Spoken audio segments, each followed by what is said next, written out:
Hello out there, I'm Howler Mouse, and I'm picking up with a project that I started years ago, and I really about fell over when I found out it had been 4 years since I picked up on this. But we're going issue by issue with Warren Ellis's Planetary series, right? A fantastic series.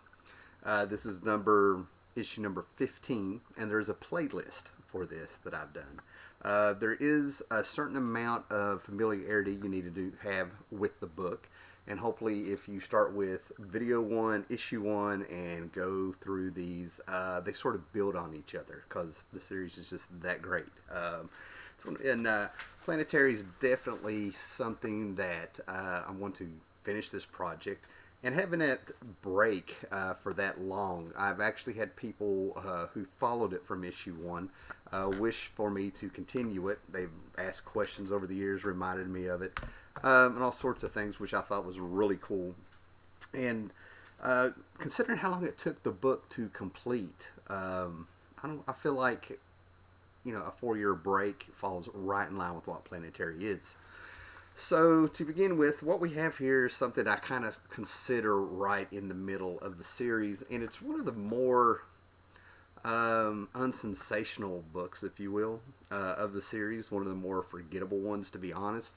But it does play an important part in the series as a whole.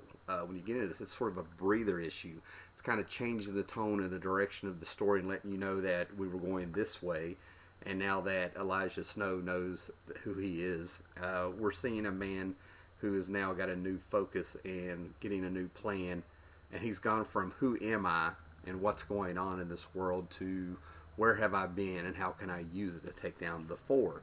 As you guys know, the main antagonist of the book is basically the Fantastic Four, loosely titled The Four, who have taken all these great discoveries and science and superhero things and everything in the world ever, and they've just used it to their advantage, robbing the world at the same time breaking it down. But I think after reading this again and thinking about what Warren Ellis has done with this series, it's a very smart book, actually, what's going on. It's a book that kind of actually shows us that there are more to comics that can be done in comics and fill it up with almost anything that you can think of besides superheroes. And there's little subtle lines here and there. I'm going to say that in the 4 years since I've done the last video on this, I've gone back and I've been over the years I've reread Stormwatch for Warren Ellis, other works of his, and I found him to be very.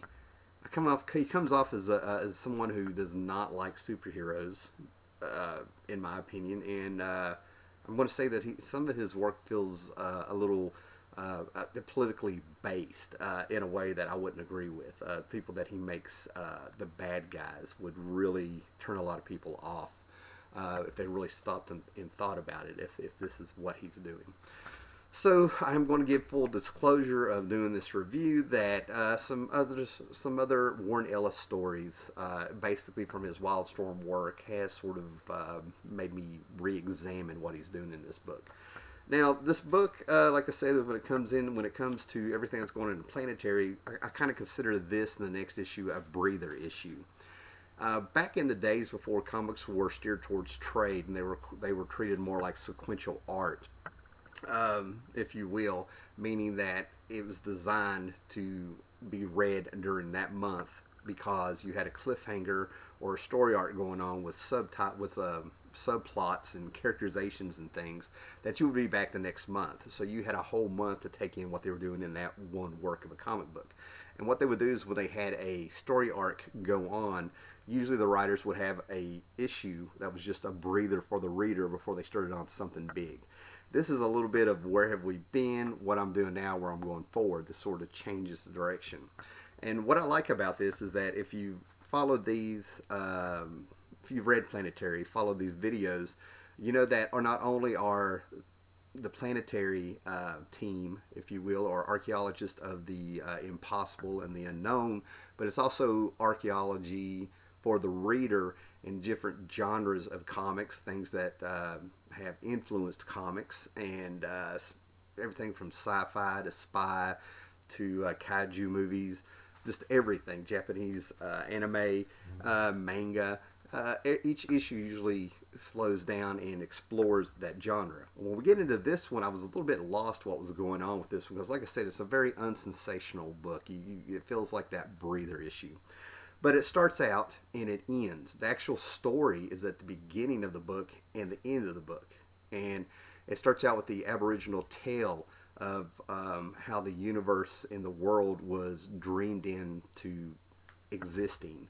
And the story of this Aboriginal story, this is what calls back to Planetary. This is what made me realize Warren Ellis was saying we can fill up comics with more than superheroes. It's the fact of the oral tradition of storytelling.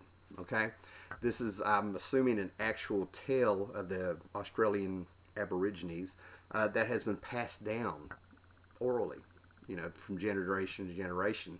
And I believe there's a part in this book that as long as they tell the tale, we're going to have the universe existing, the world existing, and that's very important. And the 4 is going after this, right? They're going to Ayers Rock in Australia, which is a real place.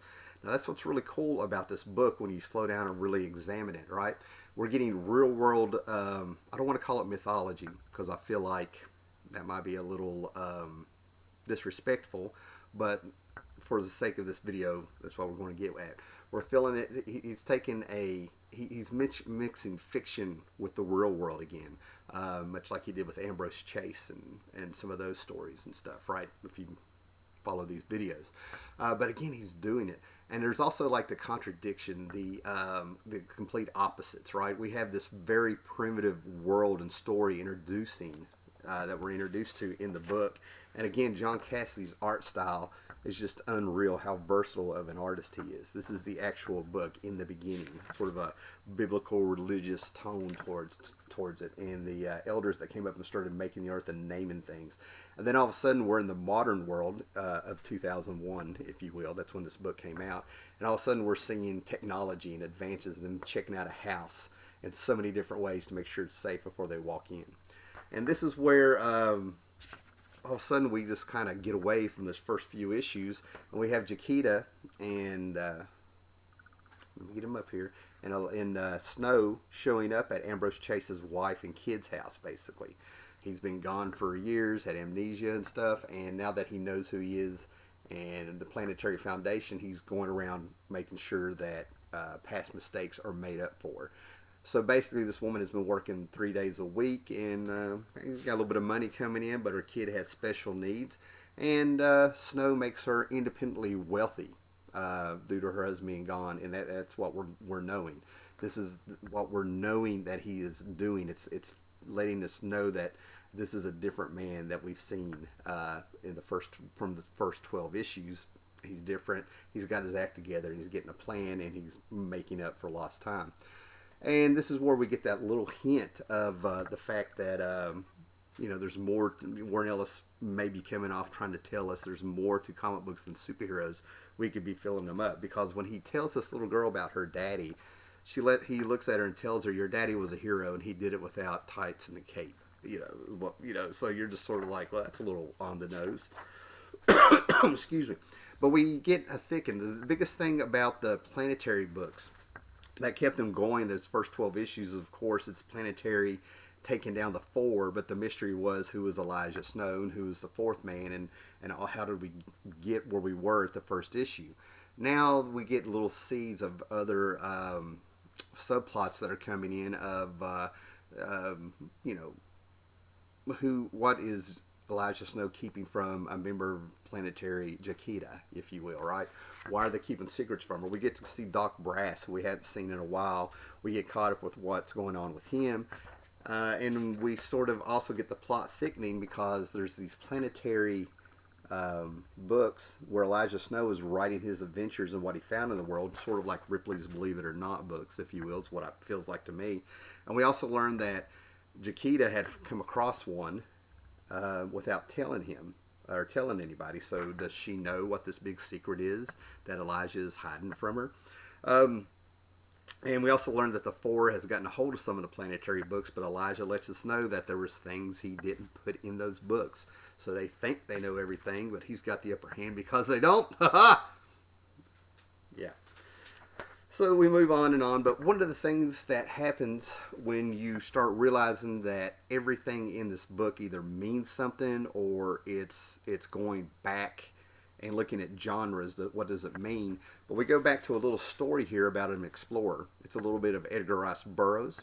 It's with John Carter Mars. It feels like it's Buck Rogers. It feels like it's Flash Gordon because I think this is in the late 20s. But we get this character and his name is Charlton Marvel.